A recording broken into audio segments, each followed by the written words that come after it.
दोस्तों, स्वागत है आपका मेरे YouTube चैनल इंग्लिश बाबू पर। और आज मैं फिर हाजिर हूँ आपके साथ एक नया वीडियो लेके। और दोस्तों, वीडियो शुरू करने से पहले आप सभी लोगों को अपने चैनल के माध्यम से 15 अगस्त की हार्दिक शुभकामनाएं। और दोस्तों, आज जो मैं आपके लिए वीडियो लेकर आया हूँ दोस्तों, ये जो वीडियो है ये स्टोरी से रिलेटेड नहीं है। आज के इस वीडियो में मैं आपके लिए लेकर आया हूँ इंडिपेंडेंस डे के ऊपर, स्वतंत्रता दिवस के ऊपर ये एक एस्से है इंग्लिश में। तो दोस्तों, यदि इस वीडियो के बारे में बात करूँ, काफ़ी काम का ये टॉपिक है, क्योंकि कई बार एग्ज़ाम्स वगैरह में इस तरह के जो एस्से हैं, निबंध हैं, वो आते हैं। तो इस वीडियो के माध्यम से आप सीखेंगे कि जब हम इंग्लिश में इस तरह का कोई टॉपिक बनाएंगे या फिर कोई भी एस्से निबंध लिखेंगे तो उसे किस तरह से लिखते हैं। और दोस्तों, यहाँ पर इस एस्से के माध्यम से आप कई सारे नए वर्ड मीनिंग आपको सीखने को मिलेंगे, उनकी करेक्ट प्रोनाउंसिएशन के बारे में पता चलेगा। और हमेशा की तरह जो इसका ग्रामर का पार्ट है उसे बिल्कुल डिटेल में कवर करेंगे, तो एक एक स्ट्रक्चर को आप बड़ी आसानी से सीख पाएंगे।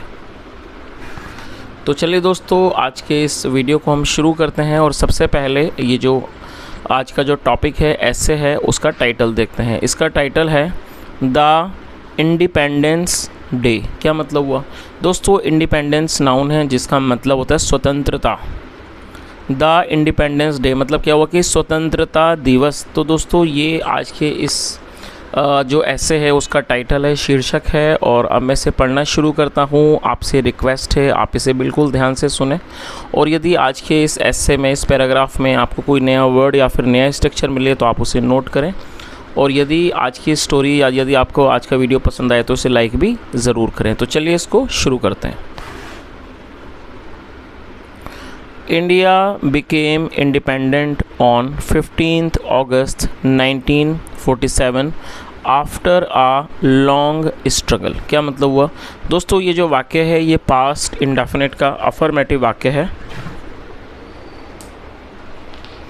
और जब हम पास्ट इंडेफिनिट में कोई भी अफर्मेटिव का वाक्य बनाते हैं तो वहाँ वर्ब की सेकंड फॉर्म का यूज़ किया जाता है। बिकम का मतलब होता है बनना, और सेकंड फॉर्म है बिकेम। इंडिया बिकेम, इंडिया बना, मतलब कि क्या है, भारत बना। इंडिपेंडेंट, और दोस्तों इंडिपेंडेंट एक एडजेक्टिव है और इसका मतलब होता है स्वतंत्र। देखिए, कई बार ऐसे भी वर्ड होते हैं जो अपने आप में एडजेक्टिव, नाउन वगैरह होते हैं, तो उसके बारे में मैं आपको हमेशा बताता हूँ। और मैं आपसे हमेशा रिक्वेस्ट करता हूँ कि जब भी मैं आपको कोई नया वर्ड बताऊँ तो आप उसे नोट करें। और दोस्तों, ये जो वर्ड है इंडिपेंडेंट, ये एडजेक्टिव है जिसका मतलब होता है स्वतंत्र। और स्वतंत्र के अलावा भी इसके कई सारे मतलब हैं, जैसे कि निर्दलीय, स्वाधीन, या फिर कह सकते हैं इसको आत्मनिर्भर भी इसका एक मतलब होता है। तो फिलहाल इसका मतलब है स्वतंत्र। तो क्या अर्थ हुआ? India became independent on 15th August 1947, मतलब कि भारत 15 अगस्त 1947 को स्वतंत्र बना। आफ्टर अ लॉन्ग स्ट्रगल, एक लंबे संघर्ष के बाद। और दोस्तों, आप इस वर्ड को नोट कर लीजिए, स्ट्रगल एक नाउन है जिसका मतलब होता है संघर्ष। तो पूरी लाइन का क्या अर्थ निकला कि एक लंबे संघर्ष के बाद 15 अगस्त 1947 को भारत स्वतंत्र हुआ।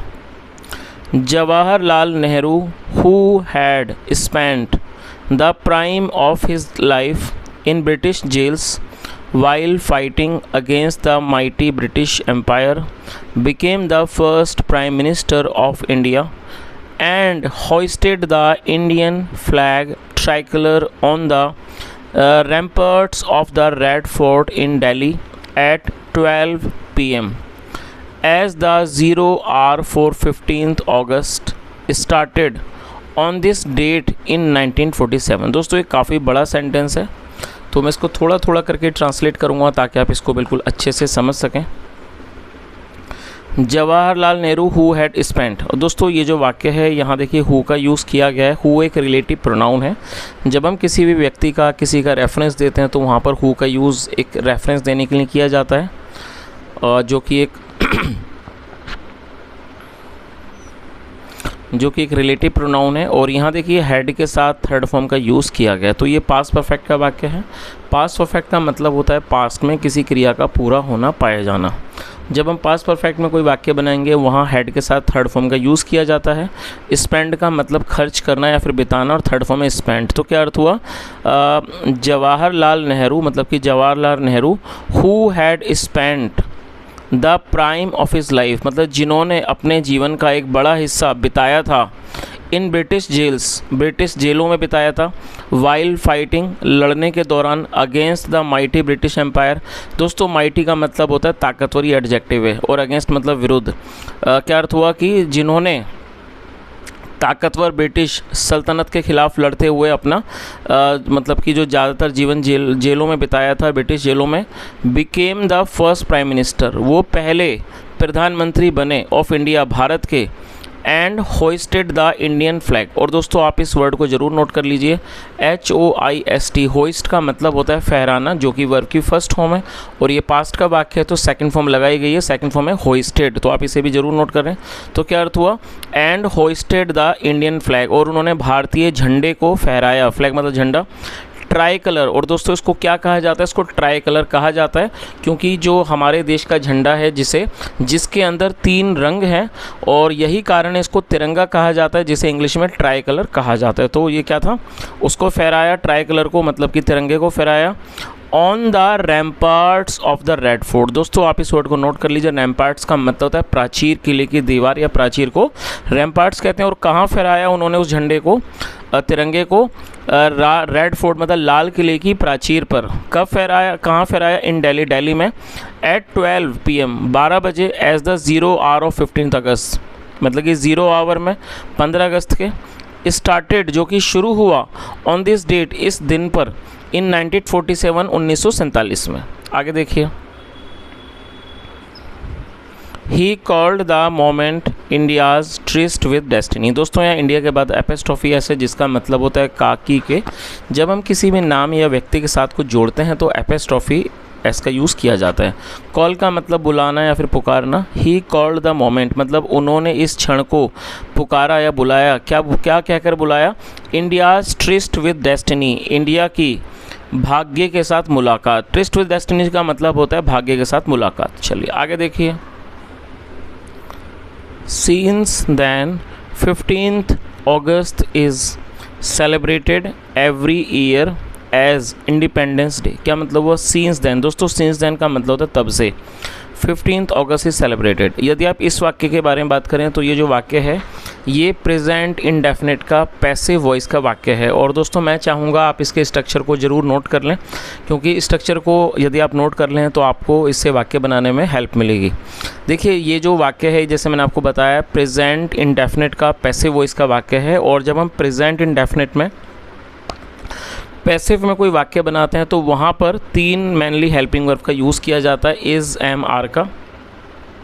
सब्जेक्ट के अकॉर्डिंगली हेल्पिंग वर्ब का इस्तेमाल करा जाएगा। यदि सब्जेक्ट आई है उसके साथ एम आएगा, ही, शी, इट और सिंगुलर नाउन के साथ इज़, वी, यू, दे में आर आएगा। तो इन चीज़ों का ध्यान रखें कि जब आप प्रेजेंट इंडेफिनिट में पैसिव में वाक्य बनाएंगे वहाँ पर 3 हेल्पिंग वर्ब में इज़, एम, आर। तो इन तीनों में से जो भी आप चुनेंगे वो आप हेल्पिंग वर्ब के अकॉर्डिंगली हेल्पिंग वर्ब का इस्तेमाल करेंगे। और साथ में वर्ब की थर्ड फॉर्म का यूज़ किया जाता है। तो यहाँ पर ये जो सब्जेक्ट, अगर यदि आप इस स्ट्रक्चर को समझें तो जो सब्जेक्ट है वो है 15 अगस्त, ये वाक्य का सब्जेक्ट है। और ये सिंगुलर नाउन है, इसके लिए इसका यूज़ किया गया। और सेलिब्रेट का मतलब होता है मनाना की चीज़ को, थर्ड फॉर्म है सेलिब्रेटेड। तो इस तरह से इस पूरी लाइन का क्या अर्थ निकला, सिंस देन तब से, 15 अगस्त मतलब 15 अगस्त इज़ सेलिब्रेटेड 15 अगस्त मनाया जाता है, एवरी ईयर हर साल, एज इंडिपेंडेंस डे स्वतंत्रता दिवस के रूप में। तो पूरी लाइन का क्या अर्थ निकला कि जब से हर साल 15 अगस्त स्वतंत्रता दिवस के रूप में मनाया जाता है। चलिए आगे देखिए, the main festival is held in Delhi. और दोस्तों ये भी हमारा पैसिव का वाक्य है, आप समझ ही गए होंगे। यहाँ इसके बाद थर्ड फॉर्म है, होल्ड का मतलब रखना, आयोजित करना, थर्ड फॉर्म है held.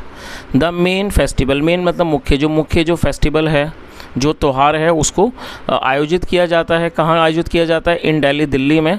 The prime minister of India, जो भारत के प्रधानमंत्री होते हैं, होइस्ट द ट्राई कलर, वो तिरंगे को फहराते हैं।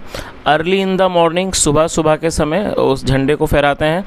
On the ramparts of the Red Fort, कहाँ फहराते हैं उसको, वो लाल किले की प्राचीर पर। Ramparts of the before a mammoth gathering, mammoth का मतलब होता है बहुत बड़ी लोगों की भीड़, मतलब एक, और बिफोर का मतलब सामने। वो कहाँ फहराते हैं, एट द रेड फोर्ट, लाल किले पर, लाल किले की प्राचीर पर। Before a mammoth gathering of Indian, मतलब कि एक मतलब कि कह सकते हैं बहुत बड़ी भारतीयों की जो मतलब एक भीड़ है उसके सामने, एंड फॉरेन डिग्निटरीज़, और जो विदेशी जो डिग्निटरीज़ हैं, जो विदेशी मेहमान हैं उनके सामने, वीआईपीज़ भी हाँ वहाँ होते हैं, एंड कॉमन पीपल और आम लोगों के सामने। चलिए आगे देखिए। ही मेक्स अ स्पीच मतलब है भाषण देते हैं, from behind a bullet proof glass cabin, एक जो बुलेट प्रूफ ग्लास का जो केबिन होता है कांच का, उसके पीछे से वो वहाँ पर भाषण देते हैं।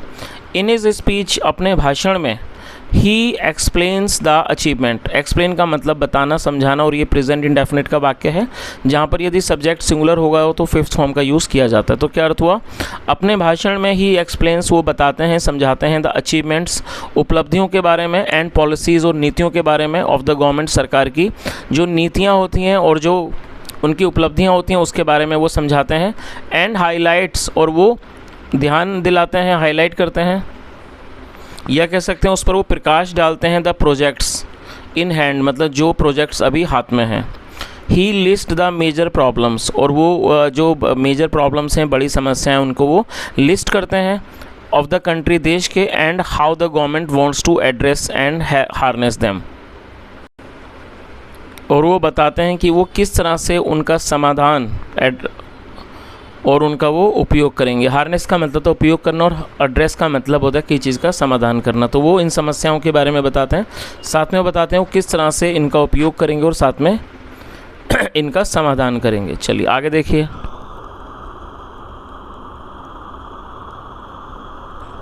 Small functions are held in all towns, और जो छोटे फंक्शंस होते हैं, छोटे छोटे कार्यक्रम होते हैं, आर हेल्ड, उन्हें आयोजित किया जाता है, इन ऑल टाउन, सारे शहरों में, एंड सिटीज़ मतलब कस्बों में और शहरों में, and even in some big villages, और कुछ बड़े गाँवों में भी, इन स्टेट कैपिटल्स, और जो राज्य की राजधानियाँ हैं, द चीफ मिनिस्टर्स, जो मुख्यमंत्री होते हैं, and eight other places governors, and eight other places, और दूसरे स्थानों पर गवर्नर्स, और जो गवर्नर्स होते हैं, एंड अदर मतलब कि जो राज्यपाल हैं, एंड अदर डिग्निटरीज़, और जो अलग पदाधिकारी होते हैं, सच एज डिप्टी कमिश्नर, जैसे कि deputy commissioners, senior police officers, mayors of municipal corporations etcetera, वो क्या करते हैं, होइस्ट द नेशनल फ्लैग, वो भारतीय झंडे को फहराते हैं। आगे देखिए। In school and colleges, the presidents of managing committees, जो प्रेसिडेंट्स होते हैं मैनेजिंग कमिटीज़ के, और प्रिंसिपल्स या फिर जो प्रिंसिपल हैं, ऑफ द इंस्टीट्यूशंस, उन संस्थानों के, कंसर्न डू द सेरेमनी, वो इस तरह की जो सेरेमनी है, समारोह हैं, उसको वो करते हैं।